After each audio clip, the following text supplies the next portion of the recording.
Hello, good evening. I'm sorry, just a minute. I need to switch on my computer and we will start in a couple of minutes. Okay?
Okay.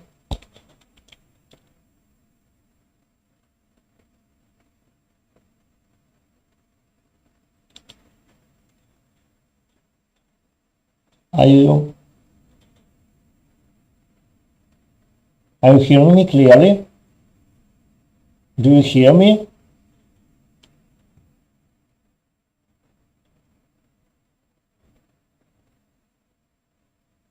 Is my presentation visible?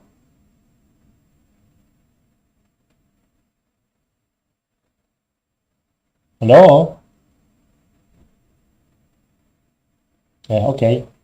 So let's get started. Today we will study, this is the second lecture about skull, and we will discuss and study.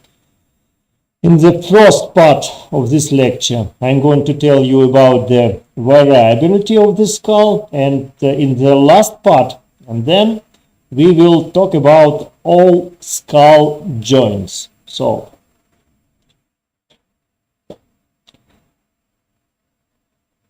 skull development. The process of skull development and growth is carefully regulated, and a breakdown in regulation this process affects all body system, because skull is very important part of our body. Here you see 10 and 16 week human fetuses. They have been specially stained with alizarin red. This is a special liquid, and it clears, and the fetuses was cleared in order to show developing skeletal elements and their ossification. At 10 week, you see the skull clearly shows both membrane and cartilaginous bones. Here you see, here this part is membrane. It looks like a connective tissue, but in the basal part of the skull, visible cartilages, or the model of next cartilaginous bones.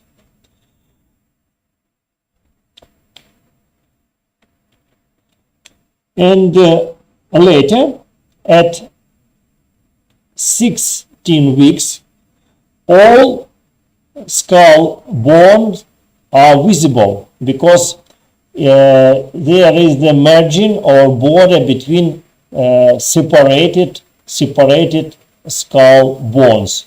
Like here, this is a border of parietal bone. And development of the skull, it had the three stages. First is the membrane, then it is till 5 week, and cartilaginous stage when skull is consists of cartilage and membrane, and then after 8 weeks the bone tissue start in the skull, and this process we call ossification. The process of replacing other tissue with bone is ossification. And the main idea is that during embryonic development, bone replaces both mesenchyme and cartilage. Mesenchyme is the soft tissue, cartilage is the cartilage tissue. So, and then it became all bone models became bone, and it calls ossification. There are two major forms of ossification. Intramembranous ossification, when bone develops from mesenchyme or fibrosis connective tissue, and intramembranous ossification forms flat bones of calvaria and face. You see here this part of neurocranium. This is a flat bone of calvaria. They ossificate as intramembranous process, but also some of facial bones have intramembranous ossification, but the basal part of cranium, this part, content of the bones which have enchondral ossification, when bone replace an existing cartilage model, and we call this process when cartilage transformed into the bone, we call enchondral ossification. So both process, intramembranous ossification and enchondral ossification, are typical for the skull bones. The skull of a developing embryo consists of cartilage and mesenchyme arranged in the thin plates around the developing brain. At birth, bone formation is incomplete, and the mesenchyme filled spaces become dense connective tissue regions between the incompletely developed cranial models called fontanelles. Here is the fontanelles number 1. Functionally, the fontanelles serve as a spacers for the growth of neighboring skull bones and provide some flexibility to the fetal skull. They allow the skull to change shape as it passes through the birth canal and permit rapid growth of the brain during infancy. There are 6 large fontanelles. Here is anterior fontanelle, also called fontanelles called also soft spot, because it's really soft point on the skull. The anterior fontanelle is junction where the two frontal, here you see the two frontal, telling truth, this is the half of the frontal bone, but now it has 2 parts and two parietal bones, and they connect together in anterior fontanelle. Usually anterior fontanelle remains soft until about 2 years, sometimes until 18 months of age, and doctors can assess it. There is increased intracranial pressure by feeling the anterior fontanelle. It is maybe you have children, and then you can touch this place carefully, and you will feel the really soft place. This is the biggest, the largest point, the largest fontanelle is anterior fontanelle. And the second large and paired fontanelle called posterior fontanelles. We also call it occipital fontanelle. This is the small one, and usually it closes at 3 months, sometimes about 4, but it is before 6 months, before half year after birth. And 2 very small fontanelles, we call them sphenoidal here, and mastoid fontanelles. Usually they close before birth. So why fetuses need fontanelles? As I said,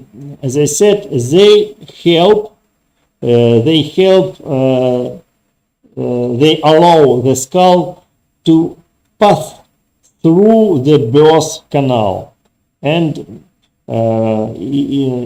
it make delivering more easier, more simple. Some of features I'd like to tell you about another features in newborn skull, and this is the first feature is that the ratio of the facial and cerebral skull is in relation 1:8. It means this part is the neurocranium or cerebral skull, and this part is the facial skull. So the relation is as this part is 8 and this part is 1. So as you see, the neurocranium or cerebral cranium is 8 times bigger than facial skull. In adults, this relation is 4:1. In newborn, 8:1. You see that newborn skull has a pentagonal shape. This is like one angle, second, third, fourth, and fifth. All of these angles, if you look at the skull from upside, you see the typical pentagonal shape. A frontal bone usually is divided. Here you see the big frontal suture, and frontal bone has two. We have two frontal bones. Then they aggregated later. Absolutely no teeth, zero teeth, no superficial arches, and only the meatus acousticus externus tympanic part of the temporal bone is look like a bony ring, not like a tube in adults. And also sometimes mandible consists of two halves, but typically after birth, after delivering, these mandibles aggregate, these two parts of mandible aggregate together. Some of difference or sexual difference or the difference between male and female skull. There are a number of features of the skull that are more commonly found in males compared with females, and these are the indicators used by forensic archaeologists to determine the sex of an individual. Generally, male skulls are heavier, and the bone is thicker, bones are thicker, and the areas of muscles attachment are more defined than in females. There are also key differences in the appearance of the forehead, eyes, and jaw. If you compare the forehead, you see this angle for male, but this angle for female. And also see that the point for muscle connection in female is less than in male. Also the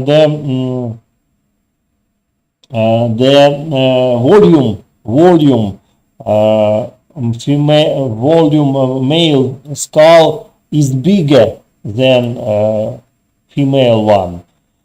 Also the orbitas, this is aperturas of for the visual organs is relatively, it is less for male, and woman has bigger eyes. And as I said, male skull looks like primate skull. Primate, this is animals. This is very old, very aged creation. They bring the Homo sapiens. So we developed from the primates. male skull looks like primate skull, but female skull has pedomorphic features. Pedomorphic, it look like children. Its skull, female skull look like children's skull, because female stop development earlier than female, and they keep some of pedomorphic features. And the difference between old skull and mature skull. Here you see the skull for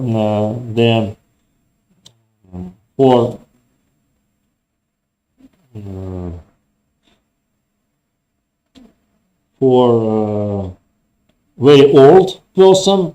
This is old, but not such old like in the picture B.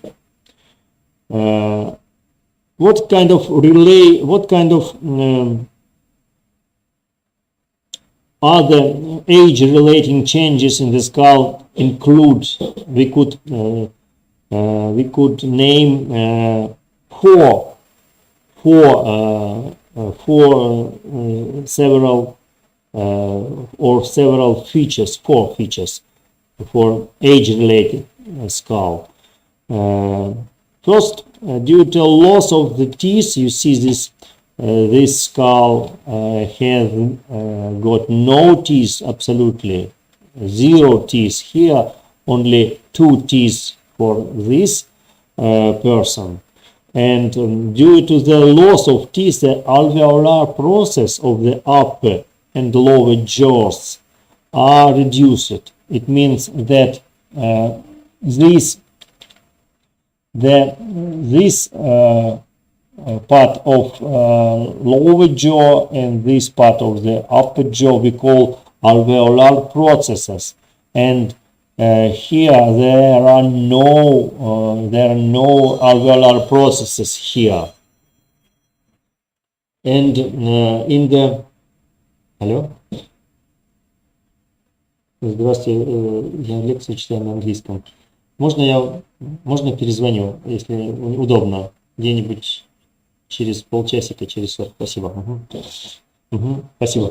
So, okay, and the also visible, you can nicely see that the facial skull decreases in size relative to the neurocranium. It means that, like in newborn, the volume of the face bones, facial bones, and cranium and neurocranium bones, visible that the neurocranium is bigger than 4. It's about 5 point, and here is only 1 point, so it's bigger than in adult. And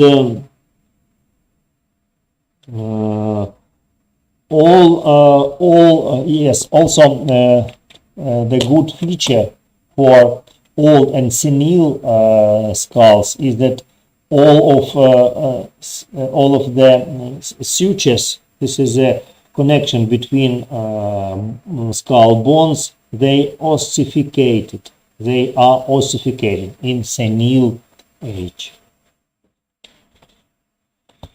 Variability. This is the some of features that show this asymmetry in skull. Usually, every skull is a little bit asymmetric. So the left half is look like different than the right half. You see here, this is the central or median line, and you see that left part of face is bigger than right one. Also, another variability is that Metopic suture sutura metopica in Latin. This is when usually two frontal bones, they aggregated after 6 months, but sometimes they stay separated, and this one of the suture we call metopic suture, and such a skull we call metopic skull. Sometimes it is visible in X-ray images and by with the torching and some other investigation, examination. Double Orsparitali. Here you see this. This is a normal or typical osparital bone, but in this picture you see the another additional suture here. So we have two parietal bone from the left, on the left, and it called in Latin os parietale bipartitum, what means double os parietal bone. Not very often, but sometimes you can find small sutures bone on the calvaria. This is the upper part of neurocranium, and sometimes you can find this additional bone from the back of the skull, and it calls Inci. Inci. This is the people used to live in Southern America, and European sailors coming in South America find such skull with such bones. They decided this is only typical for Indians in South America and call it Inci. But this bone we could find in European, African people, and in some Asians. It is no connection with the South America. It's a typical variant of skull bones. And another is the skull anomalies. Variants are normal, and this is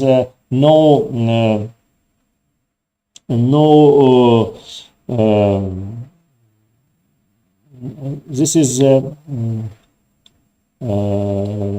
all of the bones in skull works properly and normal, but anomalies, this is a abnormal or not normal situation, and we all deformations can divide for two groups: natural and artificial. Natural is usually we couldn't find a reason why they happen, but during artificial deformation, usually this is a result of the human activity. And I'd like to see, to show you the picture and photography Professor Alexey Petrovich Bystrov, who is very famous anthropologist, and all of some of picture we use in our lecture. This is his job, his work. He was a good painter, and he professional draw and made the picture for his book called Past, Present, Future of Human. It's a very interesting book. Unfortunately, it is in Russian, but when you come here and when you are able to read in Russian, I recommend this book for you. This is also picture drawn by Professor Bystrov, and this is a deformation. This is a natural deformation when this is a very interesting group of deformities of the human skull, and they are caused by premature overgrowing of certain sutures.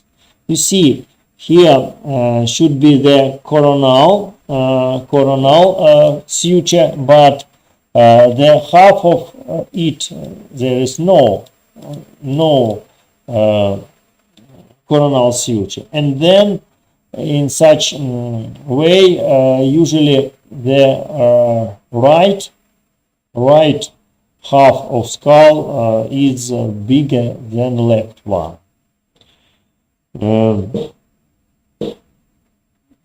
Usually such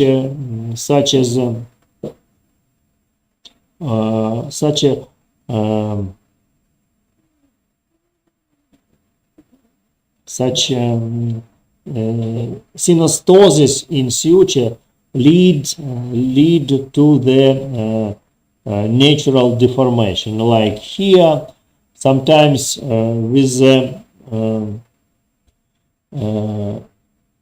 when overgrowth of only one sagittal suture leads to enlargement of the skull in the longitudinal direction. So this is a longer skulls. We call this anomaly deformation as a scapholocephaly. One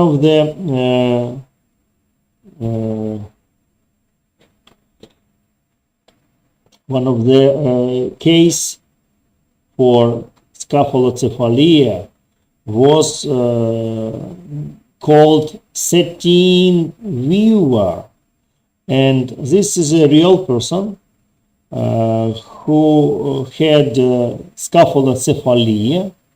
He lived in 1904 years. He was a worker in one of the weaving factories in Stettin. This is a city in Czech Republic. His skull was so long and narrow that the back, this part, the back of his head, rested against his back when he tried to raise his head. He was said that he had never seen the sky and always gazed gloomily at the ground. Pursued for his ugliness by ridicule, he soon turned into a drunkard and died of pleasure in the 38 years of his sad life. That is a real story, and we call this skull satin weaver.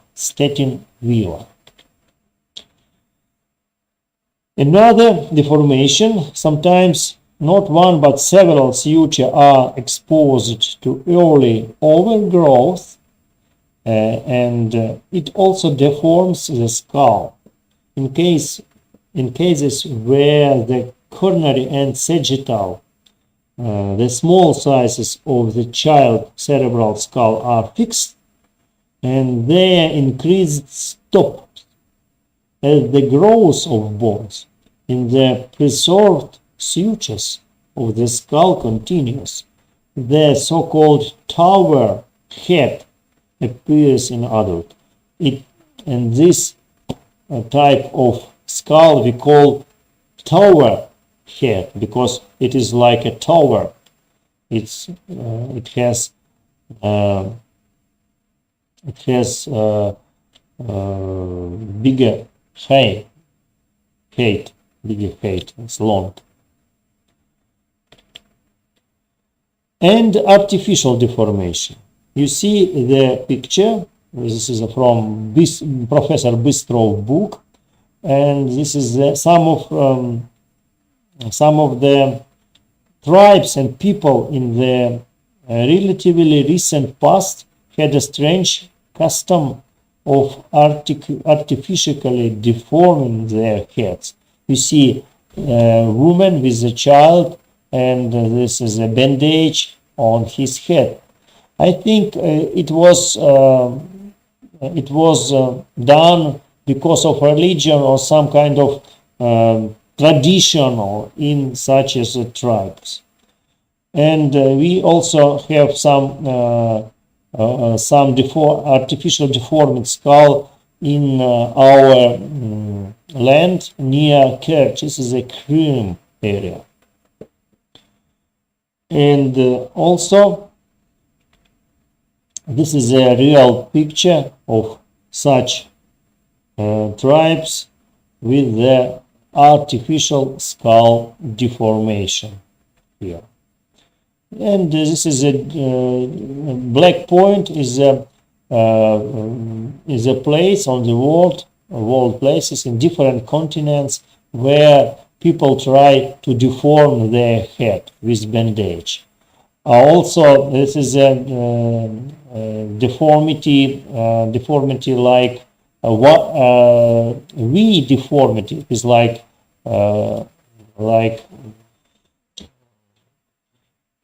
letter V, and it is done by special equipment. Here you see this is a drawing, Catlin drawing, and he find such skull in South America. And difficult skull animalities, when something went wrong. And this is an anencephalus when there is absolutely no neurocranium here. And this is specimens of fetus we produced in our plastination lab. This is a real anencephalus. This is a difficult anomalies. Microcephaly is the decrease in the cerebral skull. So it is a very small neurocranium. Usually it is correlated with the intellect. Usually such people has low IQ coefficient. Hydrocephaly, another, or dropsy, we call it dropsy. This is a violation of the normal development of the brain associated with the excessive accumulation of fluid in it. This is a fluid inside of lateral ventricular and brain ventriculus, and sometimes when the fluid remained here in this internal, not go up, they make the head bigger, and skull is also have unusual increased size. And such skull animalities we call dicephalus or dicephalus. This is a rare abnormality with duplication of the head and bones of the skull, which they are located on the divided upper torso of the fetus. It is really very rare photograph. And sometimes when the cerebral hernias occur with the congenital defects, in the bones of the cerebral skull. Anterior cerebral hernia, we call such anomaly as a brain hernia. And anterior cerebral hernia is formed anteriorly along the midline here. This is the hernia. In the case of a defect in the nose bridge, there is no bone ossa here, and inside of this hernia we could find the brain. Sometimes we find such a brain hernia on the posterior side of the skull.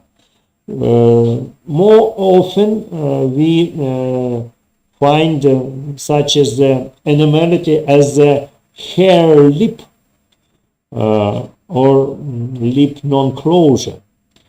It may be one, and sometimes it may be two-sided. Here you see one-sided, but here this is a two-sided hair lips. Depending on the individual characteristic, they choose the possibility options for plastic surgery on the upper lip for the treatment such animalities. And you see this boy after operation, and almost not visible the line of the non-closure lip or hair lip. This is a hair lip, we call it.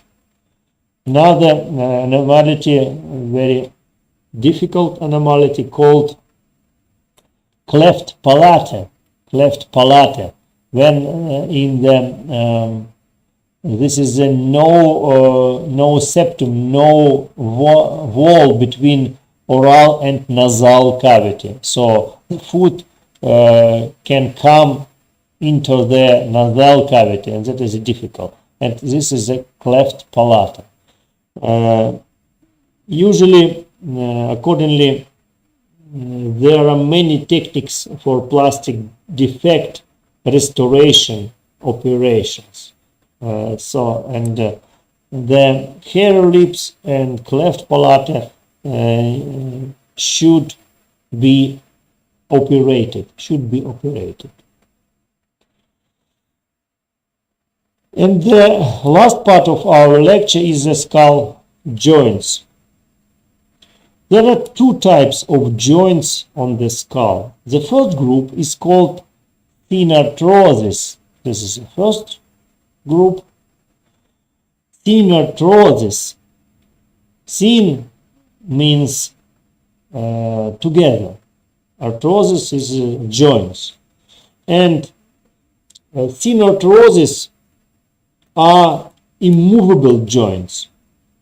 The group of synchondrosis includes fibrosis joints or syndesmosis, cartilaginous joints or synchondrosis, and bone joints or synostosis. Commonly by aging, fibrosis, syndesmosis, and synchondrosis transform into the bone joints, but never this process,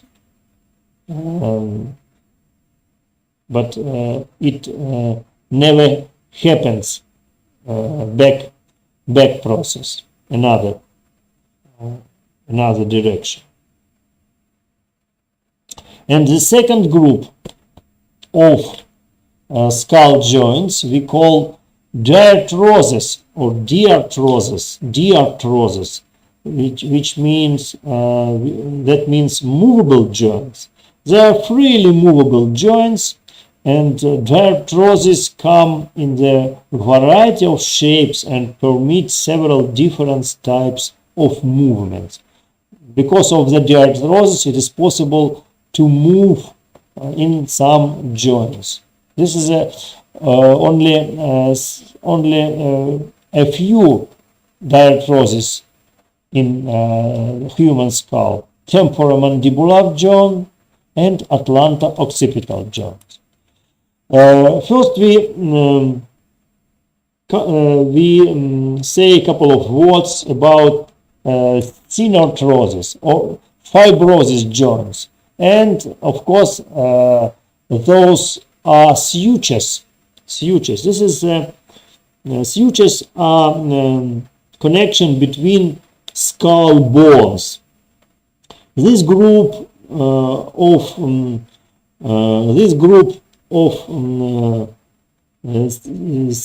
fibrosis joints.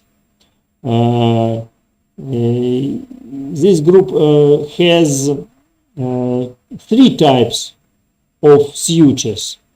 This is serrate sutures, like a zigzag line, and squamous sutures. It looks like a fish, like in fish. This is the connection, like in the fish plates on the fish skin.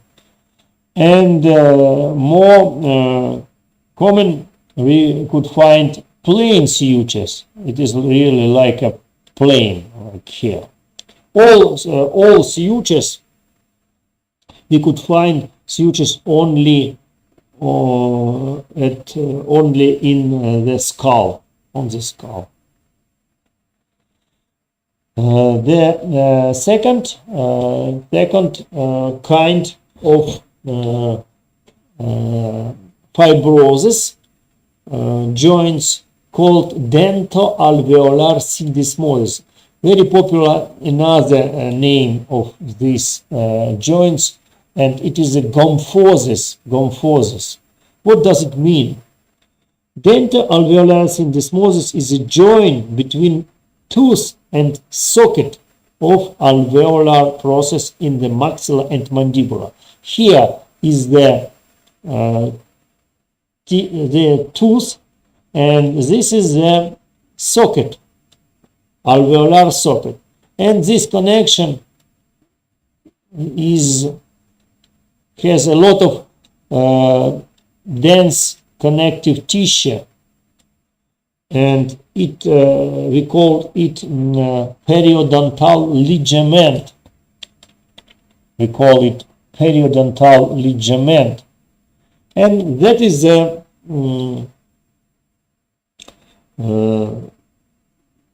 it consists of irregular connective tissue, and healthy gomphosis permits minute shock absorbing movement.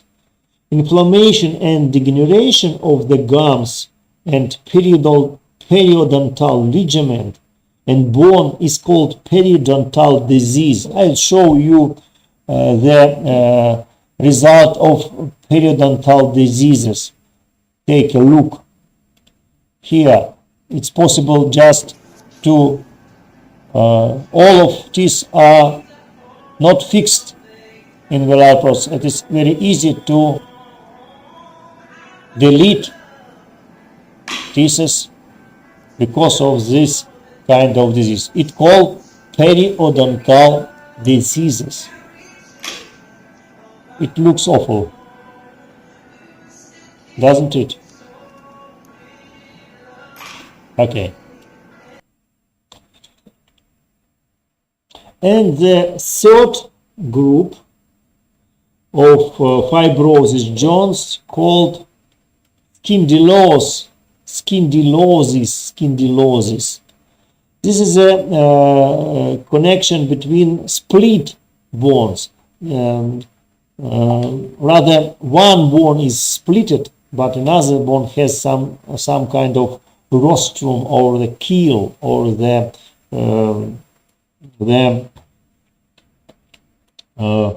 piece of sharp process. and we find skindylosis between the nasal septum and here between palate, and also between rostrum of the sphenoid bone and perpendicular plate of the ethmoid bone.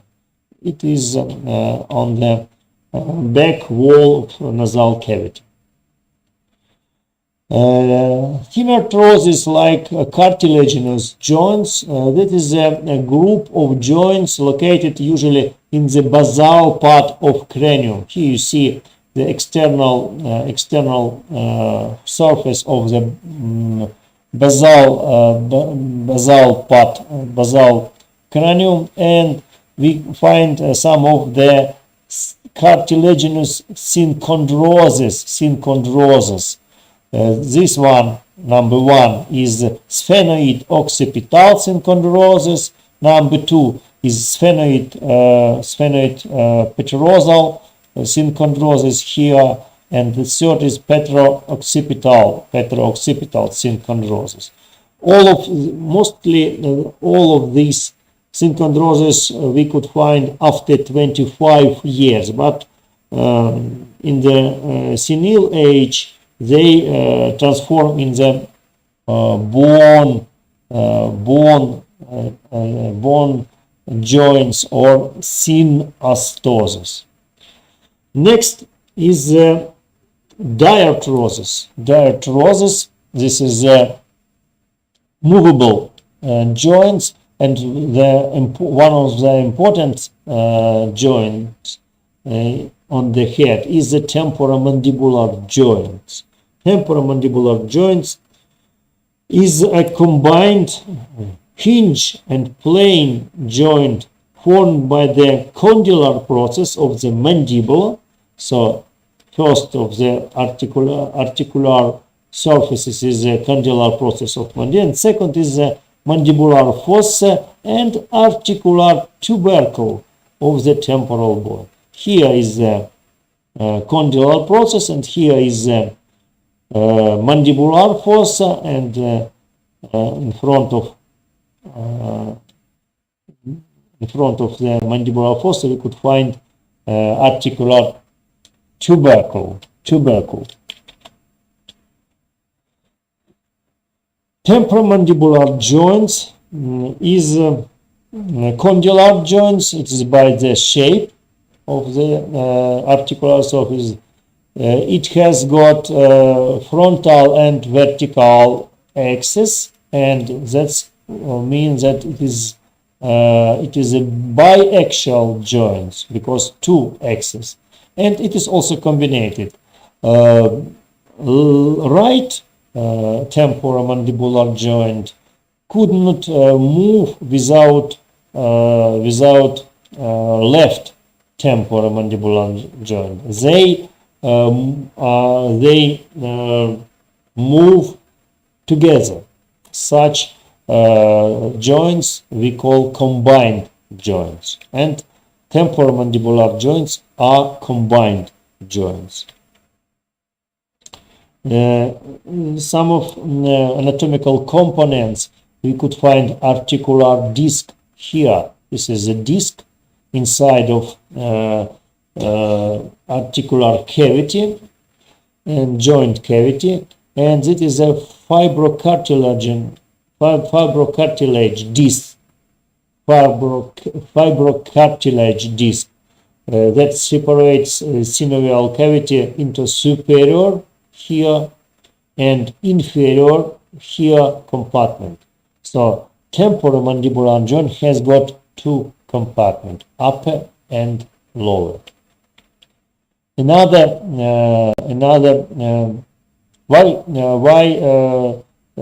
this joint has a disc? Because the disc allegiance of the discrepancy between articular surfaces. It helped to also for cushioning during when we chew the food. This is the line for articular capsule connection to the temporal bone. This is a line, and this is inside of the articular surfaces for the temporal bone.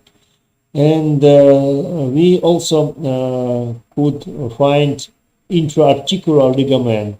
They connect to the root of zygomatic arch, and also they follow laterally to the mandibular and attached the capsula at the neck of the lower jaw. And the extraarticular ligament. First, I'd like to show you lateral ligament here. This is a lateral ligament. This structure prevents displacement of the mandibular because it's located on the lateral side of the temporamandibular joints. And two extraarticular ligament we could find on the inner side. This is a sphenomandibular ligament. This is a sphenomandibular ligament here. This is this one. And also stylomandibular ligament here between processes, styloid processes and lower joint. Usually they limit forward movement of the mandibular and help to fix it. And movements in the temporomandibular joints. This is a depression and elevation. This is when mandibula goes down, and elevation when it goes up. And as you see, this is two phases of the depression and as well elevation. Up to 15 grad, the angle up to 15 grad. This is a movement in the lower department of the temporomandibular joint.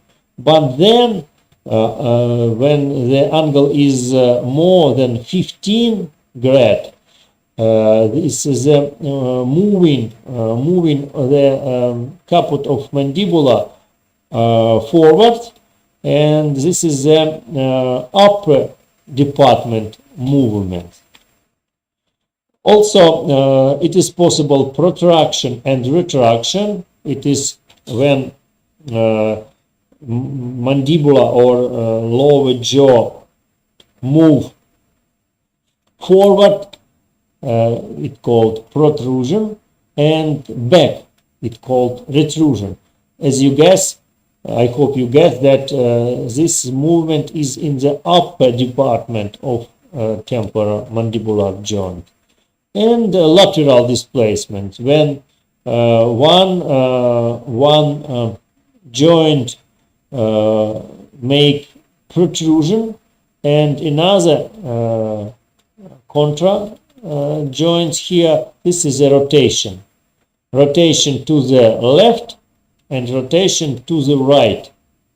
As you see, this is a combined movement. And the last joints in the skull is Atlanta-occipital joints. They have two articular surfaces on the atlas. This is the first cervical vertebra. This is the superior articular surfaces, and condylus. This is the two articular process on the occipital bone.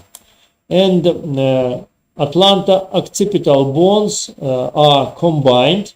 They are condylar and have two axes, sagittal and frontal axis. And usually they move together. Left and right move, take movement together.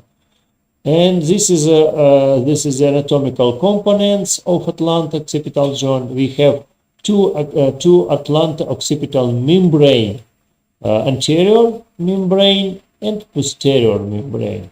Here is posterior membrane. Sorry, this is anterior. Ich bin falsch. Entschuldigung. And this one is the posterior membrane. And what about movements? In Atlantic occipital joint, it's possible to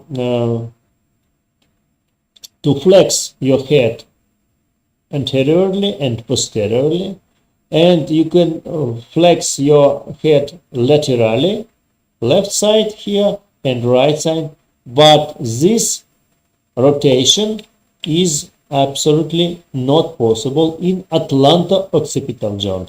These movements are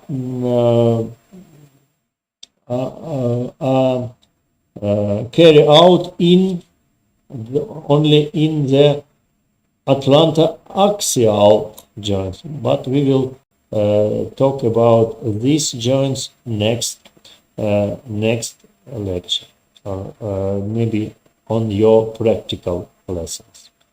Okay, this is all for now, my friend.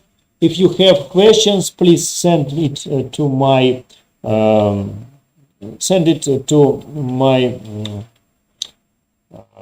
address, or just you could ask me questions right now if you have. Well, questions, please.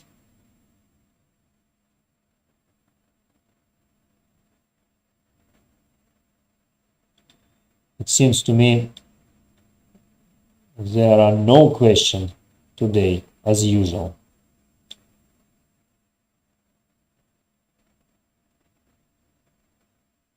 Okay. I was glad to be here, and hope to see you next week in our lecture. Thank you, my friends, and have a nice evening. Bye.